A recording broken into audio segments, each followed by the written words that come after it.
watching AYV Television.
Not now. I promised to top up EDSA today. Stop complaining and use your AfriCell line to buy us EDSA. My AfriCell line? AfriCell? Oh yes! With your AfriCell line. To buy EDSA, simply dial *161# to access your AfriCell money account and choose bill payment. Then select EDSA recharge. Enter your meter number, enter the amount you want to pay, and then enter your AfriCell money PIN to confirm your transaction. But how can I refill my AfriCell money account? You can top up your AfriCell money account with no extra charges from any AfriCell outlet near you, or simply at any shop or bank where you see a sign that says AfriCell money available here. Buy EDSA now straight from your AfriCell money account at the cheapest cost ever. A price nobody dares to match. AfriCell, Norway Network. How to download GT SimPay in the Google Play Store. Step 1. Search for GT SimPay in the Google Play Store. Step 2. Click Install. Step 3. Go to the app section on your phone and open the downloaded app. Step 4. Select English. Step 5. Select Initialize. Step 6. Select Syrian. Step 7. Enter your first name, last name, and account number. Step 8. You will get an SMS on your registered number with a default password. Enter it. Once you enter the default password, you can change your password and start making transactions. Thank you for downloading GT SimPay. GT Bank, wouldn't you rather bank with us?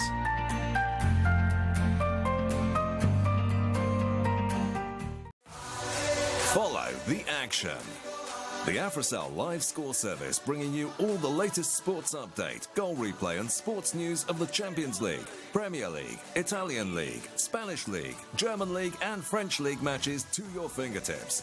To receive match updates, sport news or goal replay about your team, match or league, just dial *707#.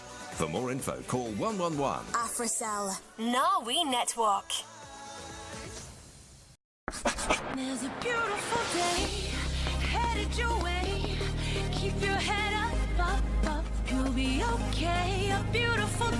Do you find it frustrating going to the bank or the ATM? Having to wait in long queues, the prospect of being unable to get cash from the ATM, and the problems with internet connectivity for internet banking? Guaranty Trust Bank is introducing GT SimPay, the revolutionary new way to bank. With a thin SIM overlay, You can check your bank balance, deposit and withdraw cash, transfer money, issue e-checks, pay bills and recharge your phone credit anywhere, anytime on your current mobile phone, and you do not need access to the internet. All you need to do is visit the nearest GT Bank branch to register, get your SIM overlay and activate. With the new GT SIM Pay service from Guarantee Trust Bank, you needn't worry about the inconveniences of banking. Give it a try. Register, get your SIM overlay and activate. GT SIM Pay. Simple, reliable, secure. GT Bank. Wouldn't you rather bank with us? There's a beautiful day headed your way. Keep your head up.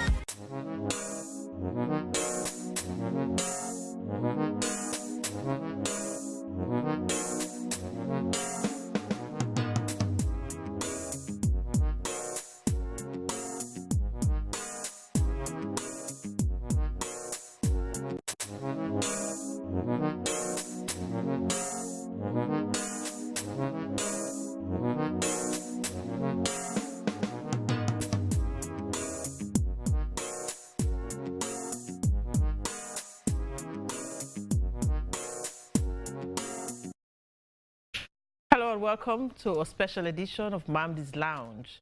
Today on Mamdi's Lounge, we'll be discussing International Women's Day 2019 and the progress made so far by Sierra Leonean women in their quest for gender equality, a campaign that started after the Beijing conference in the year 2000.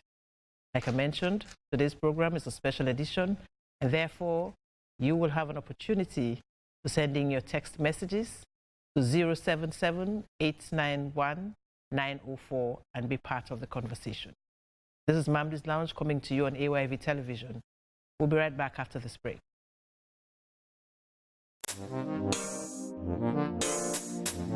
Hello and welcome to Mamdi's Lounge. We laugh. We cry. With the tastiest guests and the best banter.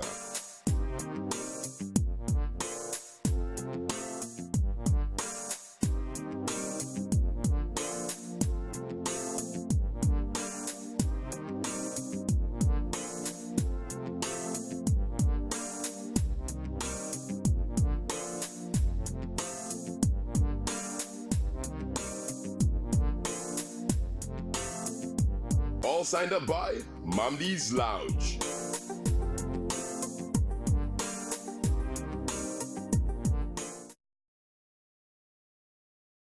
Welcome back. In case you're just joining us, this is a special edition of Mamdi's Lounge coming to you on AYV television.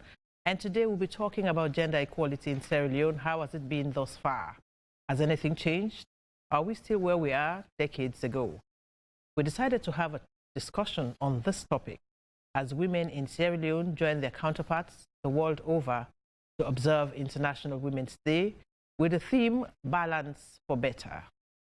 As you may be aware, International Women's Day is annually held on March 8th to celebrate women's achievements throughout history and across nations.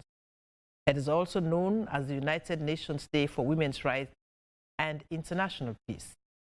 Today marks a call to action to increase gender equality as well as celebrates all the amazing women across the globe and the impact they create in making this world a better place. So joining me in the lounge tonight are my usual lounge members, Sadia Mara and Hannah Fuller, including my guests, Joseph Ben Kaifala, founder of the Geneva Project and also human rights activist, Janet Eno, CEO Choices and Voices Foundation for Women and Girls. She's also a consultant specializing in governance programming, women's rights, and gender equality. Welcome to Mamdi's Lounge, ladies and gentlemen. Thank you. Thank you. All right. First of all, I'd like to hear from all of you. So I'll start with Joseph. About your thoughts on gender equality in Sierra Leone. Has there been any progress? Irrespective of all that has happened in time past. Yes, I think there has been a lot of progress when it comes to gender equality in Sierra Leone. We have not achieved what we should, but I think we shouldn't dismiss where we have come from and where we have come so far. We've done a lot. One of the areas that I believe we have retrogressed a little bit is women participation in our political life. One thing people don't know about this country is even before women had the right to vote around the world, women were voting in Freetown. Women were voting in Freetown as early as 1792. And most people don't know that. And I think that was a really, really significant achievement in our history. And over the years, we have tried to put many of our girls in school, which wasn't happening back then. And then parents are becoming more and more comfortable with girls' education, which we lag behind so much on. So I think we have come a long way and we have made significant strides. All right, thank you. Hannah, before I come to Sadia, let me just go across to Hannah. Actually, I want to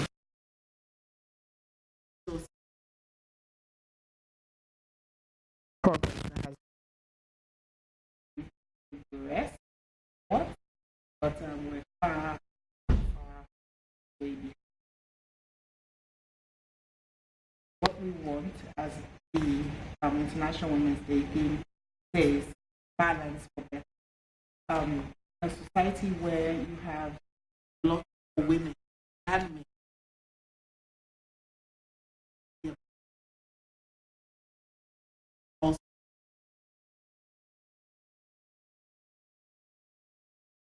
with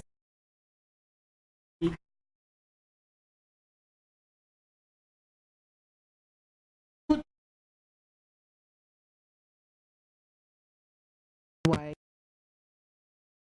celebrating International Women's Day is important, because it shows a spotlight on the achievements. Hello and welcome to Mamdi's House. We laugh. We cry. With the tastiest guests and the best banter.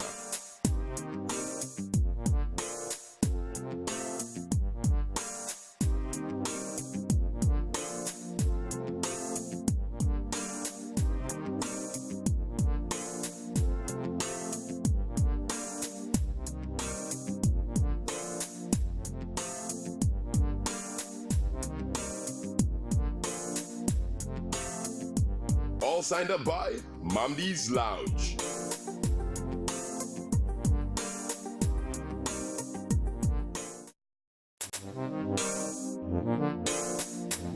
Hello and welcome to Mamdi's House. We laugh. We cry. With the tastiest guests and the best banter.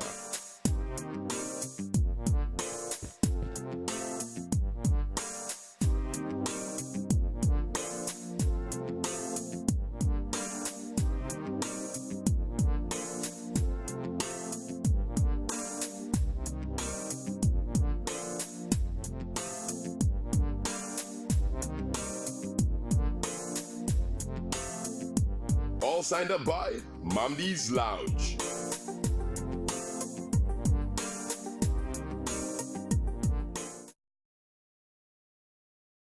All right, welcome back. This is Mamdi's Lounge coming to you on AYV Television. Today we are talking about gender parity. How far have we gone as women in Sierra Leone in achieving this? And before we went on the break, Hannah was making a point, so maybe I'll just allow you to finish up. Okay, yes.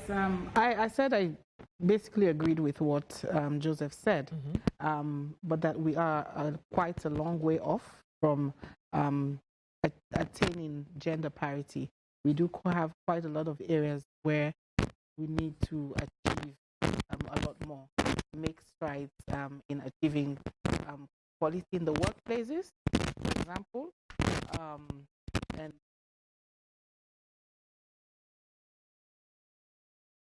sector, politics, so many different areas. All right. Okay, I'll come back to you. Let me ask Janet. Thanks. Thank you. What I would say is that I agree that we have made quite a lot of progress over the years, definitely since the war. For those of us who were on the scene at that time.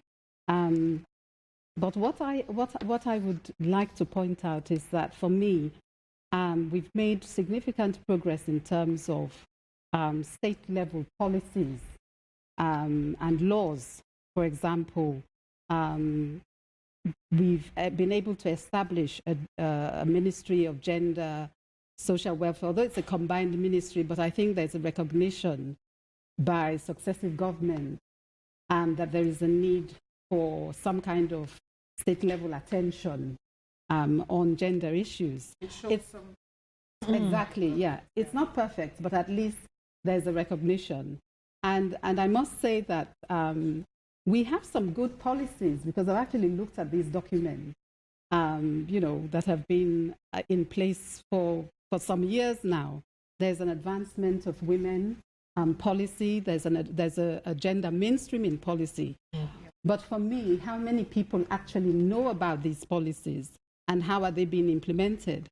We've also been a signatory to the African Charter on Human and People's Rights on the Women's Protocol, the Women's Rights Protocol. And that's also a very important protocol for everyone in society to know about, which talks about women's rights. And that was ratified in 2015. So, we have made some significant, progress. But for me, not enough people know about it in our communities. And I think that is where the challenges are. Yes, because we have to, at the community level, know about what these laws say and how we can access these rights. All so, right. Yeah. Thank you very much, Janice. I'll come to Sadia. So I agree with what everyone has said. And for me, I think in terms of progress, as a young lady, one thing I'm really happy about is I think more young women are vocal about issues. If you're active on Facebook, you see a lot of young women speaking up about things. And also the rise of female entrepreneurs. We have a lot of young women starting businesses. And I think in the discourse on balance for better, these are different spheres, but it all counts. And also even with public exams, we see women doing better, young girls doing better. And in the overall bigger picture, I think this is also very important. So yes, I think we've made progress, but like everyone has said, we still have a long way to go in terms of representation in the decision-making bodies. So at board level in the corporate world, and then at government level, we don't see a lot of women in politics as we'd like to see in ministerial positions or just positions of influence, whether it's in the parliament or in the ministry. All right. So I agree with all of you that we have made some amount of progress. Whether that has been significant is another thing. But then we have organizations, that have been advocating for women's rights, women's equality, and all of that. And this has been going on for, say, over a decade now. Yeah. So you would expect that things would have been much, much better than they are right now. So where are we missing it? I mean, because we need to have been, women should have been represented in every facet. The whole issue about balance for better should have been achieved long before even the UN comes up with a theme like this. So where are we missing it, Joseph? I think, so first of all, when we speak of the idea of having more women in the workplace, I think it's like saying we need generals without training private to become soldiers. I think one of the places where we've gone wrong is the lack of devotion to the girls' education. Fortunately for us, there is no doctrinal objection to girls' education in this country. There's no fatwa against girls' education. But sometimes because of poverty and lack of stringent policies until recently, in most places, when a parent has to send kids to school, they usually choose the boy instead of the girl. And when the girl gets to a certain age, she gets married, and the bride price is used to educate the boy. We cannot achieve more women in the workplace if, in the first instance, we do not educate more girls. And I think the lack of attention to, and I'm not going to say just girls' education, but equal education for all of our children has created this obstacle of not having sufficient women who can occupy our public institutions. So would you say that's the key reason, because we already have women? It could be one of the key reasons, and when you tie it up with the I don't know, the wherewithal of governments to implement or enforce policies, it is a problem. Because I do remember a few years ago when the government said that children should not be allowed to sell. You know, it was fine. It was a nice statement. But where was the enforcement? It was lacking enforcement. So you still find children on the streets.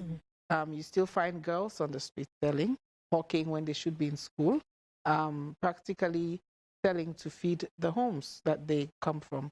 So it's a combination of factors, lack of education. It could also be extended to the government policies and enforcement of those policies or laws that they have. Yeah, and I think, so I agree with both of you. I think over the years, we've increased the number of girls in school, but not necessarily the quality of education. And I think I was thinking about this afternoon, and we've produced a lot of girls, so women from college and schools, but how many can actually express themselves? We have that problem. We've had a lot of people have confidence issues or are not fully qualified, can't speak proper English. So yes, we have a lot of girls in school now, but how many people our feet are qualified to fill certain positions? We're pushing for more women in the boardroom. That's not to say they're not qualified women. We want more women in the offices, but how many people can actually rise through the ranks? We have a lot of women in low-level positions like the receptionist, but we want people to grow because somebody has to fill those spots, but we want people to grow as they get into an organization. So I think that's also where that's one area where we've gone wrong in terms of the quality of women that we've produced. I think we need to focus on not just the quantity, but the quality as well. I mean, yeah, I totally agree. And for me also, there is the issue of what prevents the young girls from progressing through the educational ranks. So we need to also look at the factors that limit their potential, because there's some girls who drop out of school either due to poverty, as you mentioned, or they've become pregnant, or they've been abused, or they've been thrown out into the streets, or they themselves have ended up in the streets. So, so there are some of those factors that also mean that we're losing out on so much potential for women going through the educational ladder. Yeah. And I think mentorship as well. There's a lack of mentorship. So we have we have women in leadership positions, but there's a huge gap between the women leaders and the rest of I would say the rest of us. So it's about bridging that gap, and because if you don't know someone in position of authority or leadership, sometimes you feel so far removed, and it's hard to visualize yourself taking leadership positions because you feel like you cannot attain that. But if you know the women, I think then you begin to visualize yourself. And whether those women are willing to actually also interact with young women. That brings me to the point of let's take like the women's report card, for example.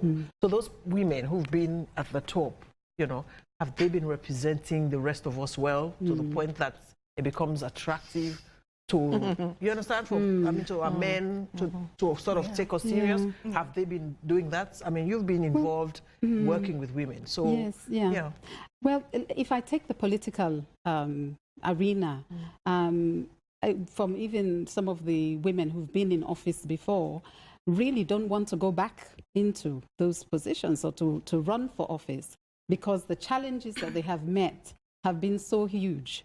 And some of them have said that they spend so much time trying to keep their position that they're not able to kind of start thinking about issues like how do we mentor other women to come into this space. So there aren't enough women who go into the political arena to start off with. So therefore the few that go face enormous challenges, challenges of security, challenges of being taken seriously. So again, it also speaks to, what kind of candidates are we electing into office?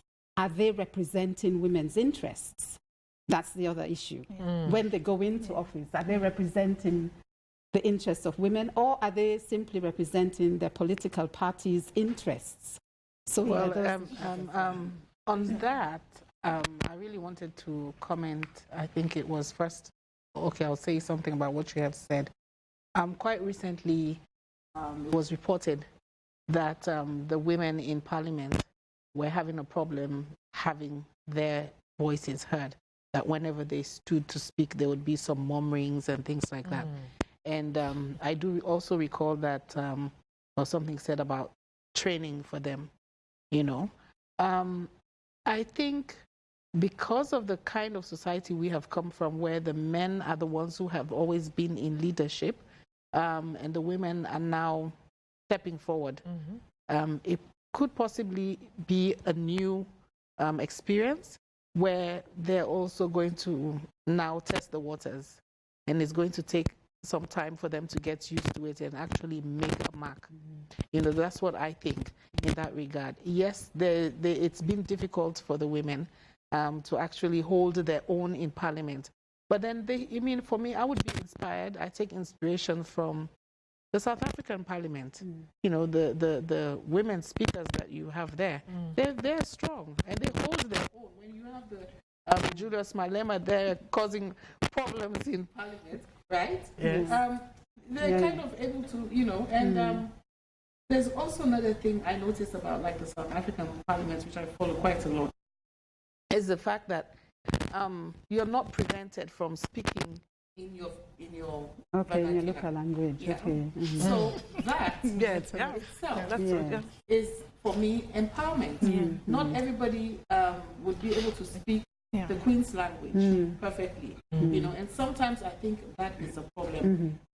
How people express themselves. But addressing an issue that Sadia raised about mentorship and the fact that the older women, there's been some sort of disconnect. I feel that it's alone at the top. Alone at the top. It can be.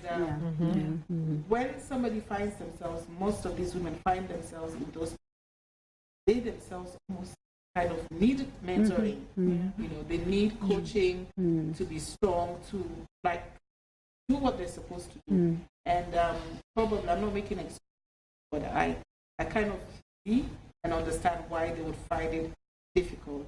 So, Janet, Janet, you have been working, sorry. I think I am a little hesitant to place the burden of an entire group on a few members of that group. So the assumption that a few successful women have an obligation to other women as a requirement, I think it's a bit imposing. I think the educating all of society, supporting all of society is what we create a social contract for. And that is the obligation of the society that we create, not one small group of a major group. And I think, as I was saying earlier, one of the things that is affecting women now who are educated also is our societies are also set up in a way that prevent them from achieving their full potential. For instance, when you go to many graduation events, the girl receives her diploma and there's always that family member who says, well, you don't graduate now, which day you married? Marriage is not an achievement.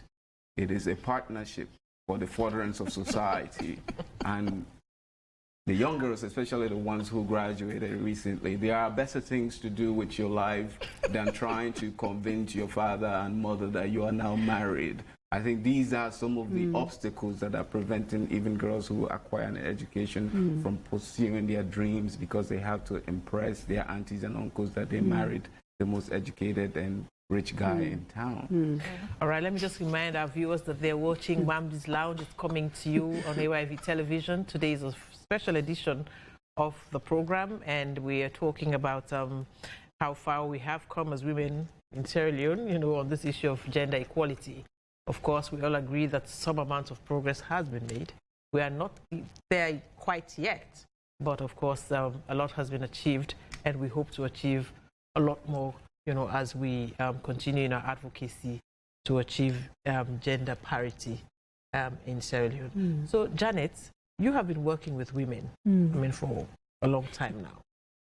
Do you sense, I mean, Hannah mentioned, I think it's Hannah and Sada, they mentioned something about mentorship, the top being lonely and all of that. You get that sense when you interact with some of these women that has been, you know, in top positions? Yes, because it is lonely because you're in a male-dominated space. So you need to know how to engage with the men. And I think Hannah's point about how do we prepare ourselves to enter those spaces? You know, we have to know how to play politics. We have to, and you know, some of these meetings are held after midnight. Going on. I mean, you know, there's a lot of lobbying. There's a lot of, you know, a lot of that has been going on. It has. It has. Why have we not been able to make? Well, because sometimes you need to be able to build alliances. Yeah.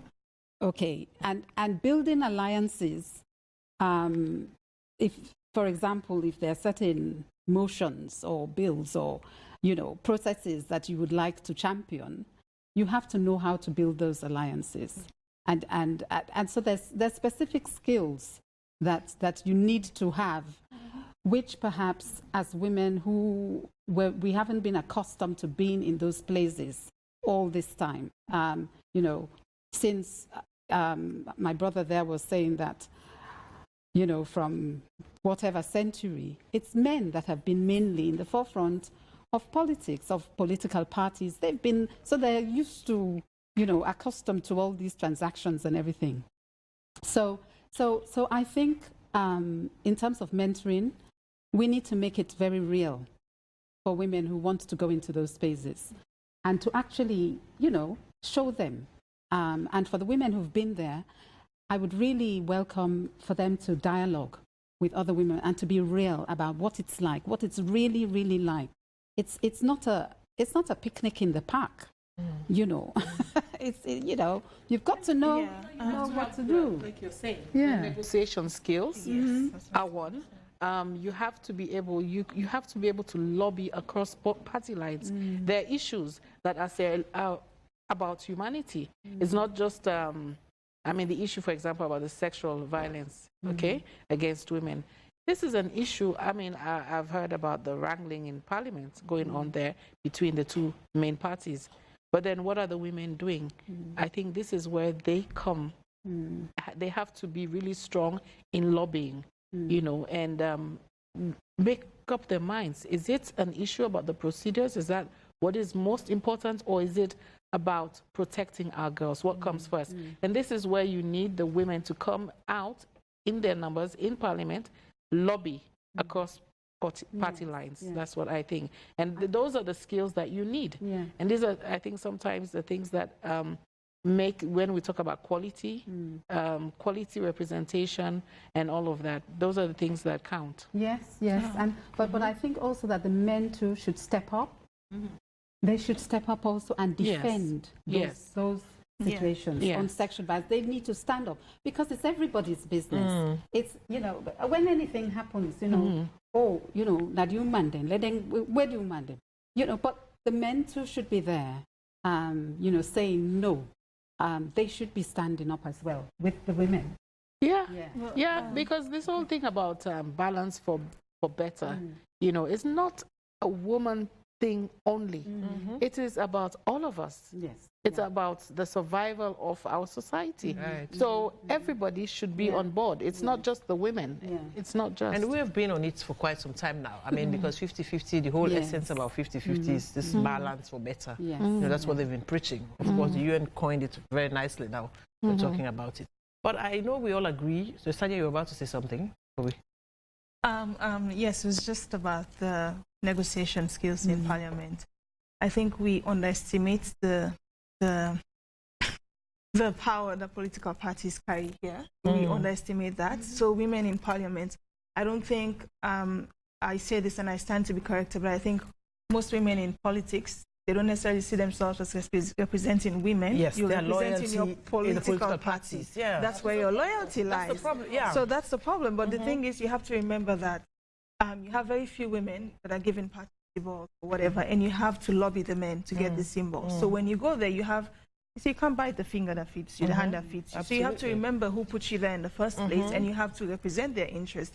So I don't think, if you talk to these women, I don't think they see themselves necessarily as, we're here to fight for Sierra Leonean women. No. I'm here to push for my political party. So I think so you mentioned one of the reasons for the loneliness at the top is women working in male-dominated spaces, and I think that is the fundamental issue. The structural discrimination is what we should be up against. In order for women to succeed, we need to level the playing field, and even the idea that women have to be the ones to champion the cause of girls and women creates the sense that women must beg for what they must have for a society in which they belong, and I don't think that should be the right approach. Talking about leveling the playing field, I mean, you know, that this whole campaign about having a level playing field for men, it's been on for God knows how long, but yet things still continue as usual. So like Sadia said, most of the women representatives in parliament, they are there representing their political parties. Like she said, you cannot bite the finger that feeds you. So sometimes you can have all these workshops, you can have all these, you know, conferences or what have you. But at the end of the day, they go there.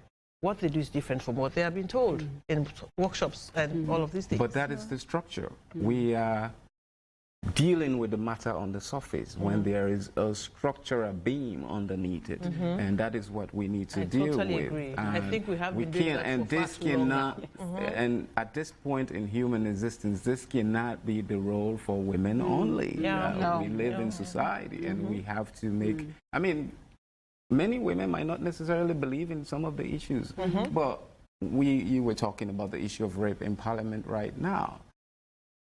If anyone should be up in arms about the rape culture in this country, it should be men. It's mostly men and boys who are raping. Absolutely. So this is everybody's issue, and that is how societies work. So to think that women should care more is actually to reject the obligation of our very survival.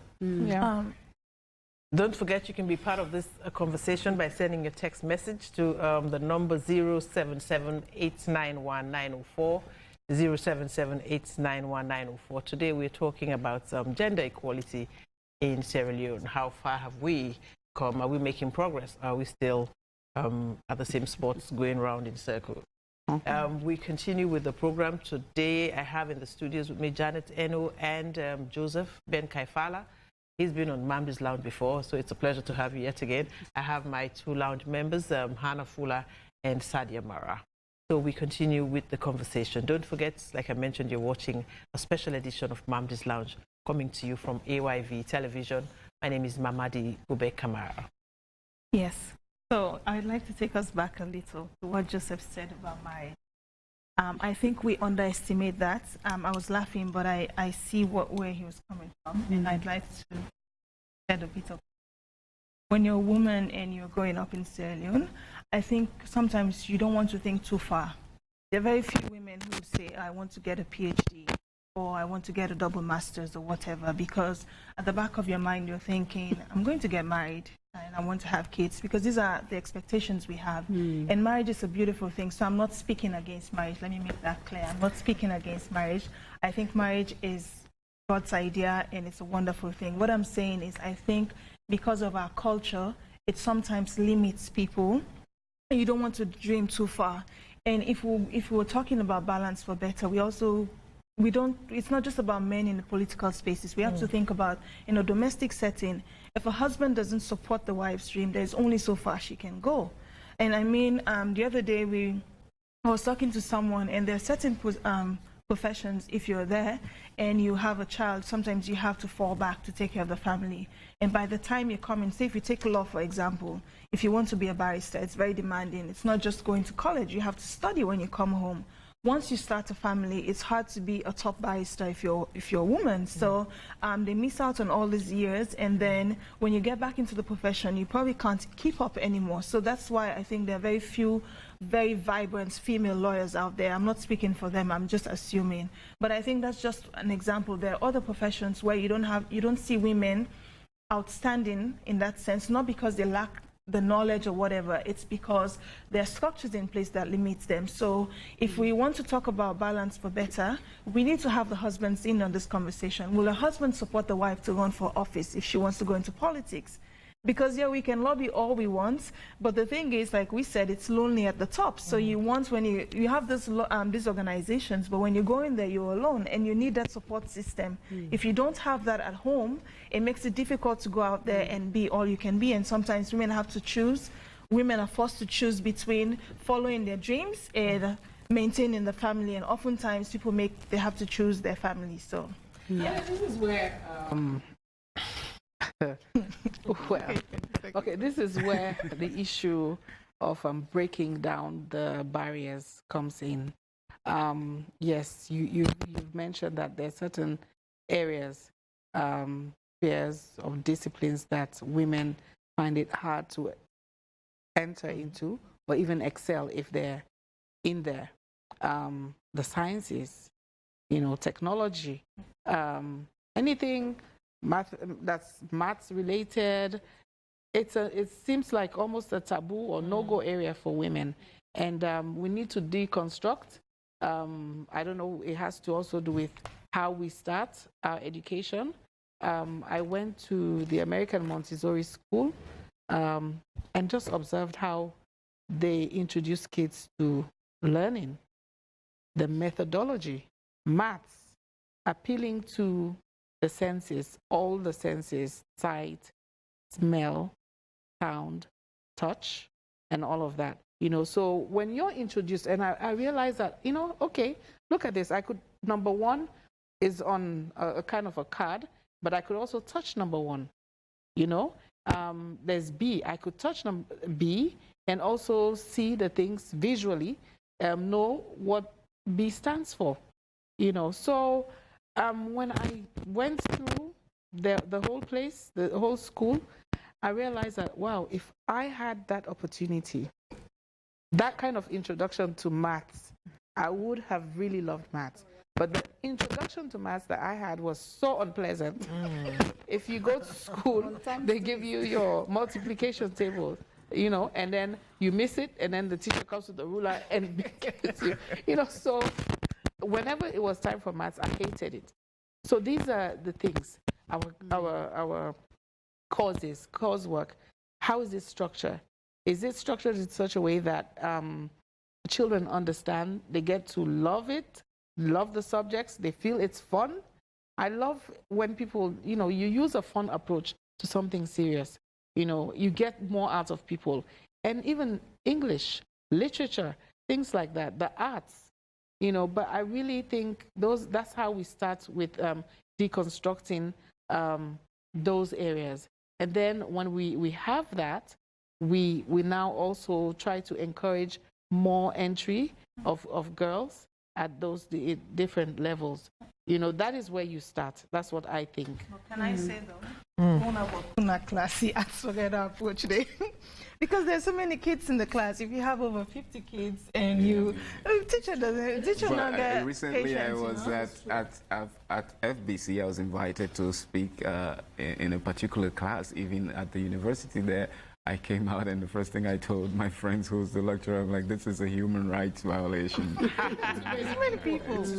Some people didn't even have anywhere to sit. All right, so let's come back. We have so many problems in Sierra Leone that you wonder where we're going to start. But the responsibility, as I firmly believe, is for men and women. We, the people, have to be courageous enough to say, this is not working for us. We can change it. So, I was just going to ask, because I know we all agree that we have made progress, but we also agree that most of what we have been doing is just scratching things on the surface. And this is what Mamdi and everybody here, this is what beats me, that at election time we do not make the connection. We cannot connect the dots. We're here talking about all of these things. Look at the classrooms that are so full. You know, whether it's in the universities, whether it's in schools, they're so full. How will the environment be conducive for education, effective education? But yet still, when it comes to time to vote, we cannot connect the dots. Something is wrong. We as a people, we need to take responsibility. May I just add, though, that let's not carry it away by education. Education is fantastic. It levels society. But our major problem in this country in terms of gender equality is not really education, because respect for women does not require education. Absolutely. And in our past, there's a record of very high respect for women in this society, which I think we have lost.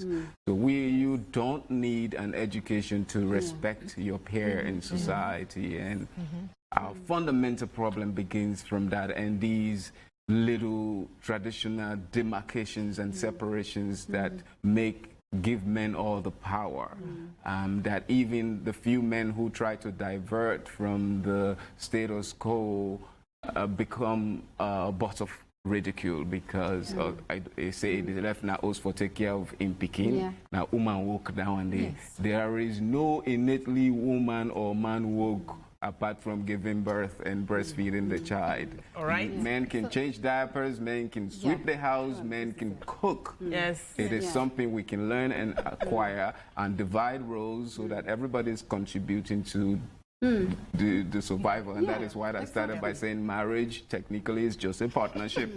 But the socialization and how we've been socialized is, you know, we can change that. We can interrogate that and say, but the people want to change that. I think, do the men want that to change? No, most men don't. How many people with power have you met who want to willingly give up power? It doesn't happen. The last time I said no subject wants to become an object. But then how many people? Exactly. So if we think about it now, so if you think about women wanting change, I think there's some women who might be watching this and thinking, we're not mixed by this idea. Some women do not buy that because they think this is how it is.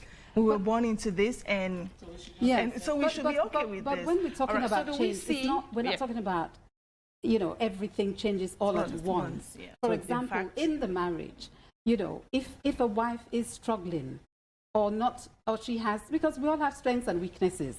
You know, I may not be very good at ironing. Maybe, you know, my husband is much, much better at ironing. So rather than me risking burning his shirts, if he can, you know, iron these things better, then you know, he can help with that. But that doesn't mean he's then going to take over all the roles. You know, these are things that, you know, can be negotiated and agreed within that setting. All right, so let's come back to the theme for this year's International Women's Day. Balance for better. Do we see that happening anytime soon? I mean, here in Sierra Leone, do we see that? But I mean, based on all what we have, said, we agree, yes, we have made progress, of course, way back from 2000 to now, some amount of progress has been made. Well, I don't know, you know, but there has been, even though, like we were talking about, somebody mentioned politics. In that sphere, I don't think much has changed. I mean, even though we still get women, you know, coming out to participate in politics, in parliament and all of that, but the figures, you know, the figures are still the same, you know, since 2002 to now. It keeps changing, maybe slightly, but not much has changed. It doesn't move beyond a certain level. Yeah, so do we see that changing? Do we see us having a balance situation? You know, do we see equity being real in our situation here in Sierra Leone? Giving all what... I think maybe we need to go back to the constitutional review process. Because, you know, if the Constitution is what guides us, then we have to revisit it.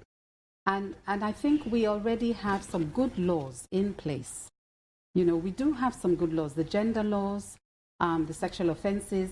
I mean, we have some good legal precedents that are there. But whether we can use them, whether men and women are able to access those provisions, that's another matter, you know. But I think we need to start from the guiding principles.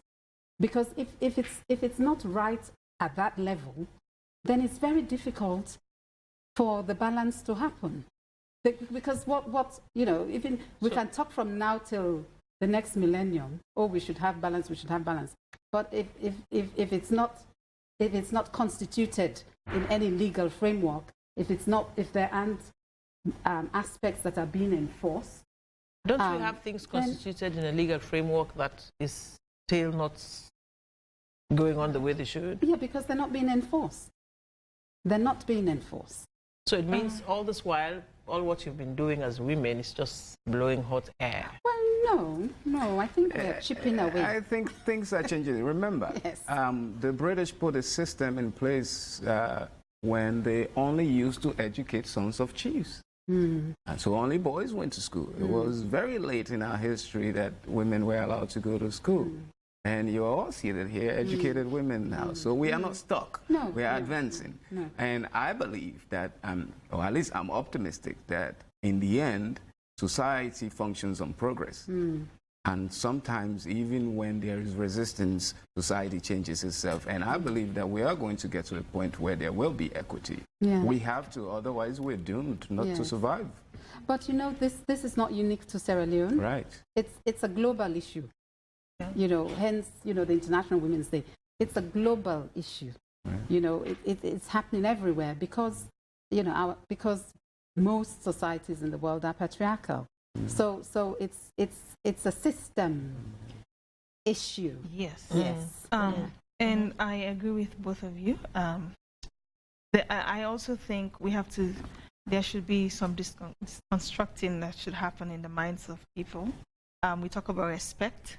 One, for men to see women as equals and capable people, and women seeing themselves that way. That's one.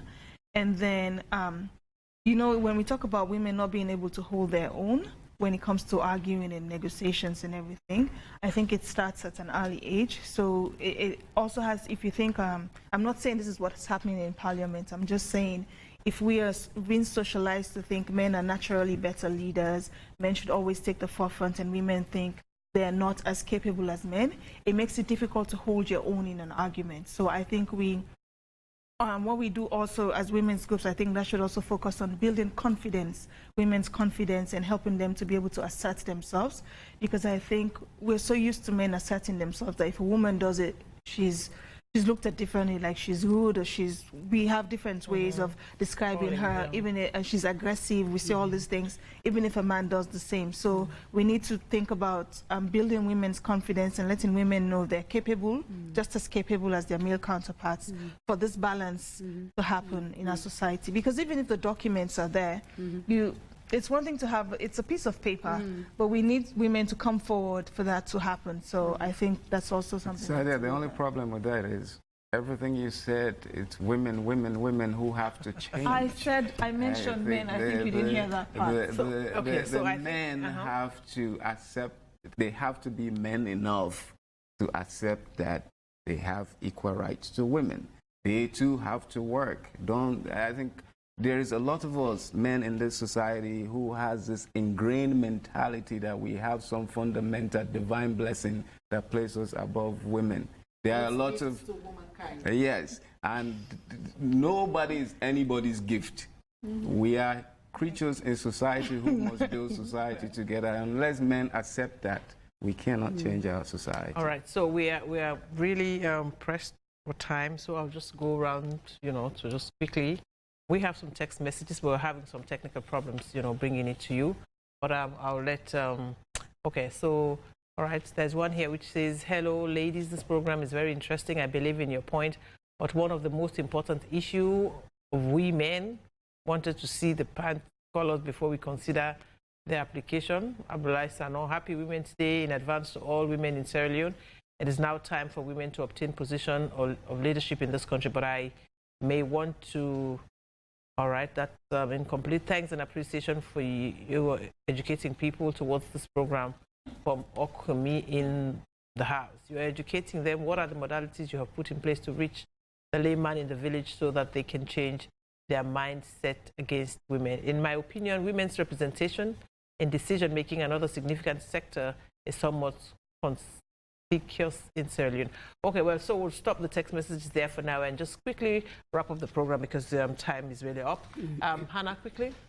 The United Nations wants gender parity achieved by 2030. I believe that be possible. Looking at us here in Sierra Leone, where we are now, I feel it's kind of difficult, but it's not easy. We're making strides. We've made strides, and we should celebrate what we've done so far. More men, as Joseph keeps emphasizing, more men on board the Poda for Care We Go. For those attain gender parity. All right, thank you very much, Janet. Well, very quickly, one thing that I'd like to also share about what is being done and progress is about the Women on Boards task force and network. And what this is it's a board diversity program that the IFC World Bank Group is doing in partnership with the Sierra Leone Chamber of Commerce. And this is really to ensure or to encourage the corporate sector, private sector, and state-owned enterprises to have more women on boards. So over 60 women have been trained in 2018, and some of them are already being put onto board. So the awareness in terms of these private sector companies is certainly growing, and the network, the Women on Boards network, is being launched next week, together with some training events. And I think that is definitely progress, because productivity, bringing women on board, means that there's going to be a better economic development for the country. So that's good news as well. Thank you. Good news, definitely. Nadia? Okay, so I was listening to both of them, but I remember that a text message mentioned something about wanting to see their underwear when they go, and I think I'd just like to speak to that a bit. So for women out there, I think one thing that has limited women also, even in universities we hear that a lot, is instead of holding their own or studying, they use their sexuality instead. So I'd like to encourage women, young girls especially, to use your head. You have what it takes to put time into studying, because once you start, you can't stop, and it kind of sabotages the whole process if you are doing this thing. Thank you. Joseph? Yes, I think I'll conclude on the note that we need to support this free education scheme and actually enforce it, because I work in Lunge often and I see a lot of girls still out of school during school hours, so I think we should enforce that, and I think we should deconstruct gender norms that make men into demigods, and nothing in human society is made in heaven. We create all these institutions, we can deconstruct them, and more importantly, I think men has to become comfortable with washing diapers and sweeping the house, and whatever that stuff is that babies use, changing pampers. All right, thank you very much, ladies and gentlemen. Well, Fambu Nayaso will bring the curtains down on this edition of Mamdi's Lounge. It was a special edition that came to you from AYV Television. I want to say plenty thank you to me lounge members. I mean, this particular edition, well, as we all know, tomorrow, March 8th, the International Women's Day, so we try for bring we own program in line with within the theme for the global theme, balance for better. So Sierra Leone, we don't make a lot of progress as women, we don't quite get it, but I'm sure with all that has been going on and all that is still going on, we may be able by 2030 to achieve gender parity. It's possible. So let's come together as women and work together to make sure we achieve this. So on behalf of all of us, I've been your host, Mamdi Gobekama, wishing you all happy Women's Day in advance. On behalf of all of us on the lounge, happy Women's Day. Happy Women's Day.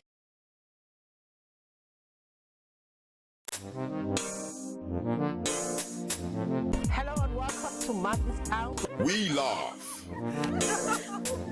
We cry.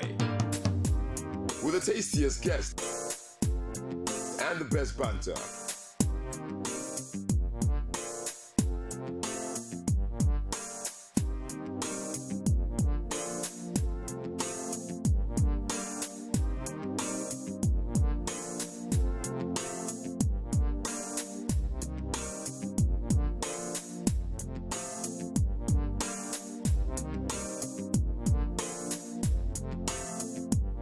all signed up by Mamdi's Lounge.